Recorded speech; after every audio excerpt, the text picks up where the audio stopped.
Welcome to the Deep Dive. Today we're kicking things off with something that might seem a little unexpected, but it's actually sparking a global phenomenon. Have you heard of Labubu? A Labubu. Yes. It's this, ugly, cute elf character, a plush toy, basically, that has just completely captured imaginations worldwide. It really has. I mean, we're talking figures selling out online, like instantly, popping up at religious festivals over in Thailand. Right, and even on celebrity handbags. I saw Listen. that Rihanna and Kim Kardashian were spotted with them. Exactly. It seems simple, but it's proving to be, well, much more than just some passing fad. It is. It's actually Wow. a pretty compelling symbol of something much larger going on. Indeed. And it really illustrates these kind of unexpected ways China is impacting the global stage, which is exactly what today's deep dive is all about. Mm-hmm. We're going beyond just the usual made in China manufacturing story. Right. We want to explore the country's multifaceted global presence, looking into its evolving cultural exports like Labubu. And the travel experiences there, too, which have their own interesting quirks. Yes. And also this strategic, quite deliberate push for what's called soft power. Mhm. That ability to influence through culture, through appeal, rather than just force. So our mission today, really, is to unpack these fascinating paradoxes of modern China.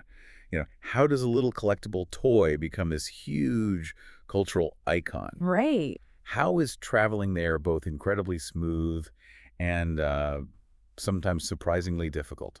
And how is China trying to reshape its image globally? Yeah, we've gathered a whole stack of sources. We're going to try and pull out the key insights, give you a clear, nuanced understanding of what's happening. Okay, so Labubu, where did this all begin? Let's unpack that origin story first. Okay. The character was created by Kazing Lungsi. He's a Hong Kong-Belgian artist. Which is interesting in itself. It is, and his inspiration apparently comes straight from Nordic fairy tales.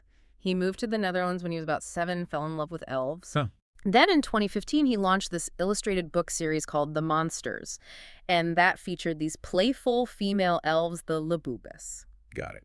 And then the China-based retailer, Pop Mart, they started selling the Labubu figures and dolls back in 2019. Right. And Labubu's look, that's a huge part of it, isn't it?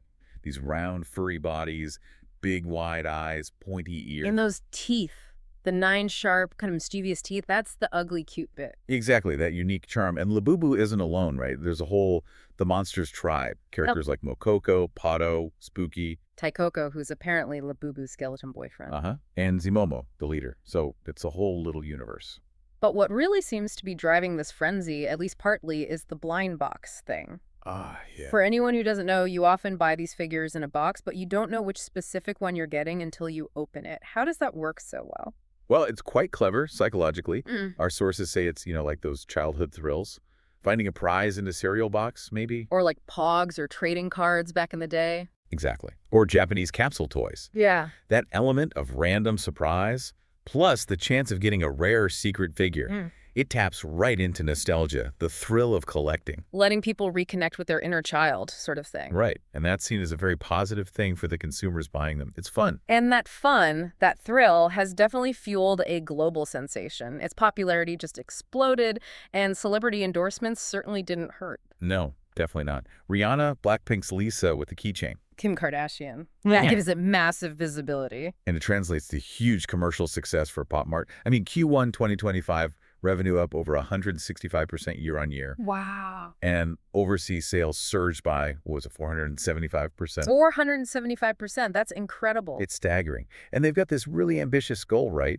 To get 65% of their revenue from overseas by 2027. 65%. That's a major global push. Huge. They're planning like 200 retail stores, over 2,500 automated robo-shops worldwide.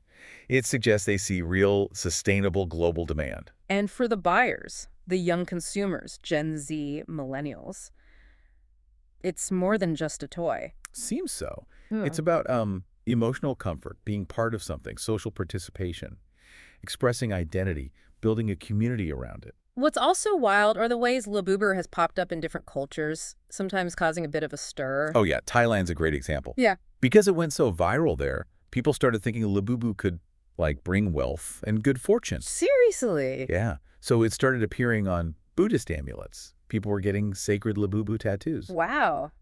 That's quite a journey for a plush elf. Isn't it? And then in Singapore, it got even stranger. How so? Well, first, a Labubu plush keychain, but with the logo of the ruling political party, the PIP, showed up at some grocery giveaway event. Political promotion using Labubu. Huh. And then, at the Nine Emperor Gods Festival, they dressed up 4 Labubu figurines as devotees, put them right in the festivities. As devotees, why? Apparently to try and attract younger people to the traditional religious practices. Make it seem cooler, maybe. Right. I can see how that might raise some eyebrows, though. Was it seen as disrespectful? Some people definitely questioned it. But the temple clarified, look, they were just acting as devotees. They weren't being worshipped. Still, it shows how potent these cultural symbols can become. But it also brings up the downside, doesn't it? This kind of rapid commercialization, especially the blind box model. Absolutely. Our sources point to regulatory concerns, especially about the addictive potential for kids. Right, the gambling aspect almost? Kind of. Back in June 2025, there was a commentary in People's Daily, the official newspaper, calling for tighter rules. And Pop Mart's shares took a hit right after. So the government is paying attention. Oh, yeah. China already bans selling blind boxes to kids under 8. And Russia has even talked about banning these specific figurines altogether. It's fascinating. A simple toy ignites all this debate, commercial, cultural, even regulatory. And this whole phenomenon, a Chinese cultural export grabbing global interest, it's a perfect way to start talking about China's broader, evolving, soft power strategy. Exactly. Because historically, their approach to global influence wasn't always so subtle, was it? No, not at all. Back in the mid-50s, Chairman Mao tried using state broadcasters for very direct pro-China messages. He even told them to take control of the earth by pushing content abroad. How'd that go over? Frankly, it was pretty unsuccessful. Especially in places like America, people just didn't respond well to that kind of obvious state-run propaganda. Okay, so that direct approach didn't quite work. Then things shifted. Yeah, later on, especially the late 90s, after China-U.S. relations started thawing a bit, Jiang Zemin launched this key policy called Going Global. Going global, what did that involve? It was less about overt politics, more of a business strategy, actually. Yeah. Encouraging Chinese companies to invest overseas, integrate with foreign economies. Ah, so spreading influence more indirectly through business. Precisely. And Jiang Zemin himself was apparently a big believer in soft power. There's this great little anecdote. Oh. He apparently loved the movie Titanic. Really loved it. Titanic. Seriously. Yeah. And he actually urged other Communist Party leaders to watch it, not because he wanted to promote capitalism or anything, but, as he apparently put it, to better understand our opposition. Wow, that's quite insightful and shows this thinking goes way back. It really does. And this term, cultural soft power, it started appearing explicitly in official Chinese documents around 2007, the goal being to build stronger cultural confidence and help socialist culture to flourish. So it became a core strategy. Yes. And while the state still pushes its own cultural initiatives, the success of something like Labubu, that's a powerful example of this strategy working in a more organic, bottom-up way. Right. It's not state-directed, but it still achieves that goal of cultural export and appeal. Exactly. Sometimes that's even more effective. Okay, so connecting this cultural side to the economy, what does this mean for how we see goods coming out of China? The whole Made in China label. Yeah, that label. For a long time, let's be honest, it was often linked with, well, low quality, cheap products. Yeah. It absolutely was.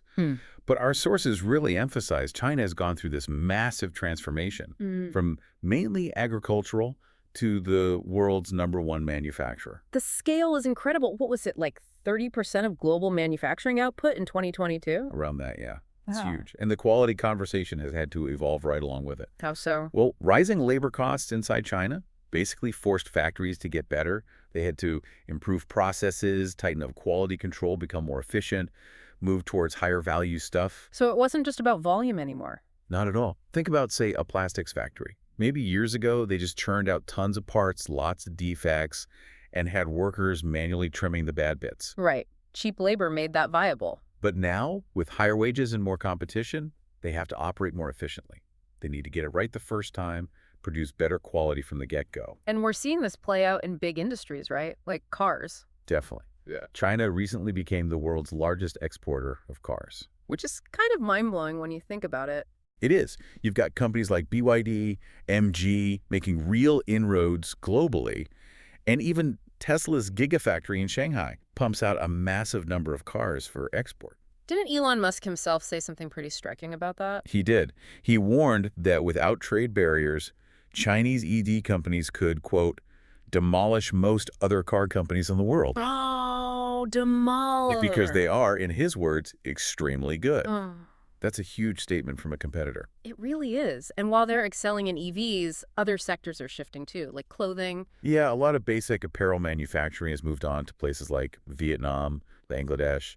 China's focusing more on the higher value end there too, or on different industries altogether. So the key insight here isn't just China makes good stuff now, it's more nuanced. Exactly. It's that the Made in China label itself has kind of shifted. Yeah. It's less a simple indicator of quality and maybe more of a management indicator. What do you mean by that?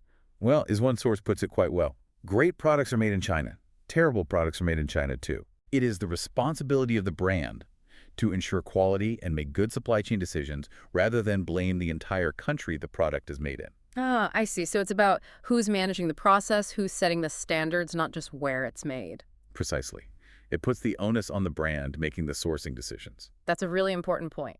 Okay, let's switch gears a bit. Let's talk about actually going to China, traveling there. Right. Our sources are highlighting this big boom in cultural tourism. It seems to be driven by influencers, these new visa policies, immersive heritage stuff. Yeah, it's being talked about as maybe even a blueprint for sustainable experience-based travel. And a big part of that is access becoming easier, right? These visa changes are pretty significant. They really are. China's expanded its visa-free policies quite a bit lately. For example, that 240-hour, that's 10 days visa-free transit policy, that now covers 55 countries. Including places like the US, UK, Canada, Australia, Japan, Korea, Singapore, lots of Europe. Yeah. Exactly. Big travel markets. And then there's actual 30-day visa-free entry for tourism or business for a growing list of countries. Like Saudi Arabia, UAE, Brazil, Argentina, Oh. others too. Oman, Kuwait, Bahrain, Chile, Peru, Uruguay, Uzbekistan. Yeah, the list is growing. Plus, they have mutual visa waiver deals with some places, like the Solomon Islands. And even special policies for, like, ASEAN tourist groups visiting certain areas. Right, like Shuswambana down in the southwest. Yeah. So access is definitely opening up for many nationalities. And once you get there, the adventure travel possibilities sound incredible. Oh, absolutely. You can trek on wild parts of the Great Wall Jiangku to Mixianyu is a classic. Hike through those amazing Longji rice terraces. Rock climbing at Moon Hill near Yangshuo. Exploring the Yellow Mountains, which look unreal. What about Tiger Leaping Gorge? I hear that's world class. Definitely. It gets compared to the Annapurna Circuit in Nepal. It's that epic. You can even trek to Everest Base Camp on the Tibet side. Rafting, kayaking in Hong Kong, riding camels in the desert near Dunhuang. The variety is just immense. It really is. Yeah. But there's this traveler's paradox we mentioned earlier. Right. Seamless versus challenging. Exactly. On the one hand, things can be incredibly convenient. The high-speed rail network is fantastic. Mobile payments, Alipay, WeChat Pay are everywhere. And Alipay now works for foreign tourists, which is a big help. It even has built-in translation features. Oh, that's useful. And Apple Maps works natively in English. Apparently so. And getting an international eSIM before you go can give you access to Google, Instagram, the usual stuff. Plus, taxis are generally quite cheap. Okay, so that's the seamless side. But then the hurdles. Yeah, the hurdles.